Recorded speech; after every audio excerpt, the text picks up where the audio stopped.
My beloved, we are here today at the turning point of Lent, the midpoint. Now, for the first time, as we venerate the cross, we catch a glimpse of the goal and destination of our journey. The cross that we venerate this morning is relief for the weary. It is encouragement for the faint-hearted. It is hope for the discouraged. It is courage for the timid. It is strength for the powerless. Once a sign of death, the cross for us is now a symbol of life. Once a trophy of defeat, the cross for us is now an emblem of victory. Once a device of despair, it is for us a tool of hope. Once a cry of agony, it is for us a song of unsurpassed joy. The cross indeed is worthy of our veneration, because through it we have the assurance of salvation, the confirmation of the devil's defeat, the promise of eternal life. Thus, Paul wrote, "The message of the cross is the power of God for salvation for those who believe." Accordingly, we wear the cross in many different ways. We wear it on our clothing. We wear it on our church signs. We wear it to bless.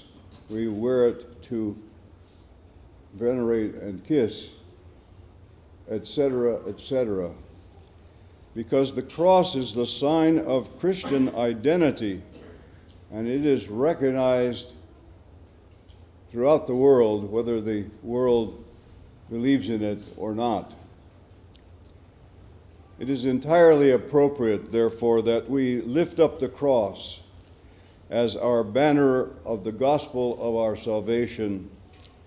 As we lift up the cross, we remember that Jesus Christ himself was lifted up on the cross for the life of the world. However, besides veneration, there is another way, another type of responding to the cross. It is the way of rejection, not the way of reception of its message. Recall that Jesus answered Peter's objection when Jesus declared his purpose of going to Jerusalem to suffer and to die and to rise again. Jesus replied to Peter, "Get behind me, Satan, for you are an offense to me. You are not mindful of the things of God, but of man." From this rebuke of Peter, we identify two types of response to the cross. The first is the view of the people of God, we gathered here. The second is the view of those who are perishing, as Paul says, those who are caught up in the pleasures and cares of this life. St. Paul said that the word of the God of the cross is therefore perishing, is therefore foolish to those who are perishing. So we could look at this dichotomy of rejection and reception. First, rejection. Paul said, the word of the cross is foolishness. It's foolishness to those who believe. Consider what the world offers us and why others call it foolish. The world offers us many different things. It offers us riches and power and pleasure and prestige and possessions. Who would want to give up the opportunities to acquire these things? And so, for these people, the cross is foolish. But we have to consider that life, as the pursuit of material things, is like a bucket, a leaky bucket that loses its water bit by bit. And so the cross, the material things, the way of the material things makes us, we see in it the drip, drip, drip of one thing after another, of one dilemma after another, of one problem after another, of one dilemma or deal after another. In the end, you see, of this way of regarding the cross, in the end, you haven't had, if you haven't lost it already, you will lose everything at the last of your life. Saint Isaac of Syria wrote that when the world completely strips a man of everything and carries him out of the house on the day of his death, then that man finds that the world is a flatterer and a liar.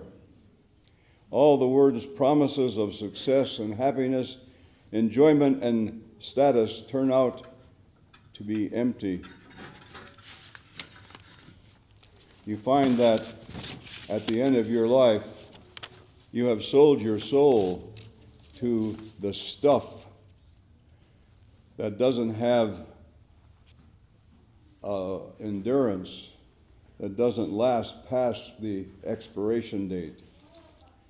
On the other hand, Jesus taught, whoever loses his life for my sake and the gospel's will save it. What does it mean to take up the cross? There are many different ideas about that. The verse that we heard today for the gospel, people have different ideas altogether. But the way that St. Theophan the Recluse treats it is more comprehensive and includes all the possible ways that we can think of about the burdens that we are to take up. The first kind is the burden of many inward crosses, of crosses that arise from the struggle against the passions and lusts for the sake of acquiring virtues. The first kind is the general burden of the bitterness of the life that we live in this earthly world. And the third kind is the spiritual grace-filled cross, because of which we are laid upon us through absolute devotion to God's will. This is the type of brokenness and burden that crucifies the ones who are in under the will of God. And so these burden bearers are, through all of their moments, their thoughts and desires are crucified, so to speak, on God's will. All their movements and thoughts and desires are nailed to that cross. God's will is everything to them. Now, what do we do when we have burdens that result from our spiritual struggle? Well, we need to fight the good fight. The passions need to be put down and laid aside and healed. And so that God actually helps those who are in the spiritual struggles of life. The second are the outward crosses, which arise because of the sorrows and problems and dilemmas of life. If our burden and our cross is to bear these things, then what we need to do is trust God. Trust Him to help us and to help us bear what we are suffering. And trust Him that He will give a good outcome to anything that happens to us, for everything in God's will is good and right. But the third kind of burden, the cross that we should bear, is that of following the will of God. If we follow the will of God as devotion, as our only hope, as our only way of life, then God will answer our prayers and help us grow in the knowledge of Him. So in conclusion, as we venerate the cross today, we catch a glimpse of the destination of our Lenten journey. But this inspiration gives us new energy and new incentive. Such veneration calls us to intensify our struggle at this moment. If we are praying, we should pray more. If we are attending worship, we should attend it more. If we are treating our neighbors with love and kindness, we should treat them with love more. In everything, we should do more and more as we come closer and closer to the goal of our Lent. That means, again, in summary, that we should not only wear the cross, we should also bear the cross. That means that we should lay down our cares and concerns and follow Christ where He leads, even to the cross. We should accompany Him now on His journey to the cross. Christ is in our midst.